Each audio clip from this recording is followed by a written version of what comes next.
Welcome back everybody to our first video in 4 weeks. It's been a very long time and a lot of people are wondering where I have been. Well, simply put guys, as I have said many times before, this is not a job for me. It's nothing more than a hobby. And whilst I do enjoy it, of course other things do come up.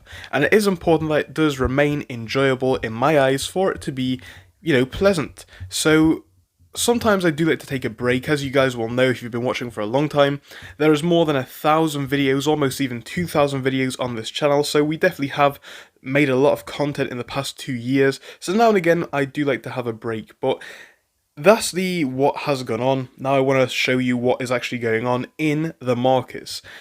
Again, if you enjoy this, do subscribe. We will be making videos now and again, but of course I cannot guarantee at what time period they will be coming out. What we're looking at so far today, and of course we are still in the pre-market, the market is about to open though with about 4 minutes to go, so by the time you're watching the market will be open.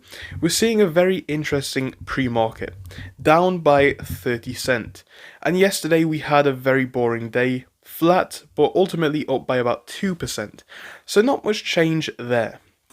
The past 5-day picture you will have known is seeing a mixed image. We're looking at a big green day followed by almost completely flat action.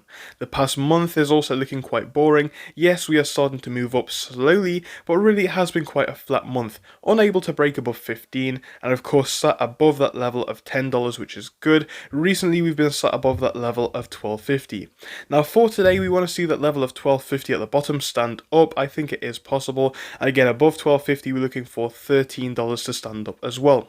We are definitely in a great position for that to happen. Currently at $13.40, 40 cents to the downside. It definitely can remain above that $13 mark, but again below that we're looking to drop to $12.50. Now the price action on a day-to-day basis, as you guys will know, doesn't matter too much. I don't like to discuss it in grave detail because this is not a technical play, nor really even a fundamental play. It is to an extent, but really this is a short squeeze play, and because of that it has its own dynamics, and I think that's important to acknowledge as well. So that's what we're looking at for the price. It's been quite boring over the past month, and I think this is all now part of the tactic. Now the price is not running up, the price is not running down. Come into the 3 month, you're going to be seeing this a lot more clearly. In the past 2 out of 3 months, we're not seeing really anything at all. Come to this period here, we're not really seeing any movement. A slight dip downwards, a slight rise upwards, but really just remaining in that level, relatively close to 10 at the low end and 15 to 17 at the high end, again being unable to break above 20 in that period. Now it doesn't matter too much because one thing that the price cannot hide is the data, which has been provided on Reddit by JD Ruckus, who posts about our closing bell for yesterday. Now the reason why we're looking at the closing bell is because at the time of filming markets have not opened, and this is just the latest that we have at this time. Now as usual we're going to get the 2 pages up and read through them. Now we're going to start off here on this one. Again, it doesn't really matter in which order, but we will start over here. Now this is all of the really interesting and juicy data. The key things which I want to highlight on, especially from where we were this time 30 days ago when we last looked at the stock, we're looking at increases in cost to borrow quite a bit. We're seeing on the high end 41.4%, on the low end 14%, which is still pretty high, and an average according to Ortex of 30%. Now this is the major advantage in my opinion that apes have over the hedge funds. Of course, we do not have to pay a borrow fee. We don't have to pay to own our shares. As we continuously say, holding for us is free, holding for them is not. And that's one of the major advantages that we do have. Now, other things that I want to look at come onto this page. We're going to quickly gloss over a few important details. We're looking at changes in the short interest value over the past 7 days. A change of minus 1.58%. Estimated short interest change of minus 8.05%. Percentage of free float on loan change of minus 6.56%. And again, a similar figure for the shares on loan. Now, we've discussed how these figures can be manipulated before, so we already know that's going on, but this is just a rundown of the data from Ortex for Wednesday. Now, one thing which does remain high, even on Ortex, is this short squeeze score. still remaining at almost 80, which is really quite high. So it shows that all of the data is still really pointing to AMC seeing a squeeze, and we've known this now for some time.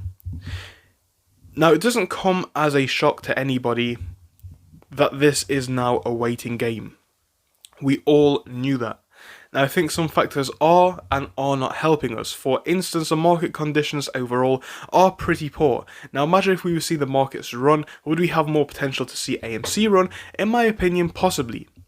But remember, even yesterday we had a very red day across a lot of the markets and crypto as well. And we saw AMC being one of the only stocks, at least that I was monitoring, that even was able to remain green for the day, even if it was by only 2%. So what I'm trying to say here is, the moves to the downside are not too drastic. The moves to the upside are significant where we're looking at a market which is red in the most part. Now, so far, again, very early on in the day, we're seeing the indices being red already, and AMC is also in that position. But a drop of 17 cents at the time of filming is going to be able to potentially be recovered, but in my opinion, and again, I do not like to make these predictions because I don't think it's helpful, but in my opinion, it's going to be another flat day. That's just the way that I see it. I think it's possible that we could close a little bit to the downside, maybe 1 to 2%.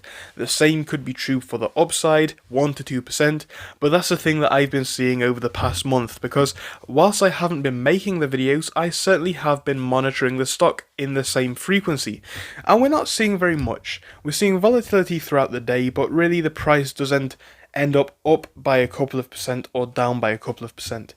Again, we did have that relatively large run a couple of days ago, but apart from that, we haven't seen anything too interesting in this stock's price.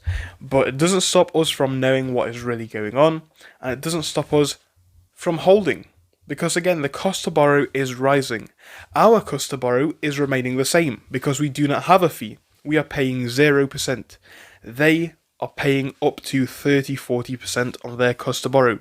So it's details like this, amongst others which we will be covering, which allow me to remain very bullish on AMC. I think we're going to be seeing good things in the mid to long term. I personally can hold for as long as necessary, but this is just my impression of what we have been seeing in the past couple of days and past couple of weeks. Not much interesting on the price action front, but does that mean that nothing's going on? Absolutely not, it does not. So that's all I wanted to mention for this one, guys. Hope you enjoyed it. Hope you will be back with us for the next episode when it does finally come out.